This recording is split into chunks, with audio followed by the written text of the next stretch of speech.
New this morning, two men each sentenced over a decade behind bars after pleading guilty to two aggravated rape cases out of Hampton Superior Court. Western Mass's reporter Taylor Smith is live in studio with details from the recent court proceedings. Taylor, what can you tell us? Well, David and Amanda, these convictions obtained by the Hampton DA's Special Victims Unit highlights the office's dedication to protecting children from abuse and to ensure justice for the victims of these crimes. 48-year-old Thomas Ciccolini of Chicopee pled guilty to multiple counts of aggravated rape of a child and possession of child pornography. According to the Hampton DA's office, the victim was just 10 years old when the abuse began, which continued for several years.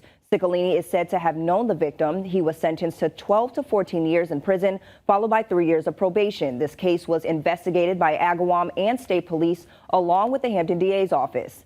And meanwhile, 41-year-old Roberto Vasquez of Springfield pled guilty to aggravated rape and indecent assault of a child under 14. The victim in this case was just 14 years old at the time of the abuse, and it is said that Vasquez also knew the victim. When Vasquez heard of the rape, he was reported to Holyoke police. He fled, but he was later found and arrested in Florida. He was sentenced to 10 to 12 years in prison, followed by 5 years of probation.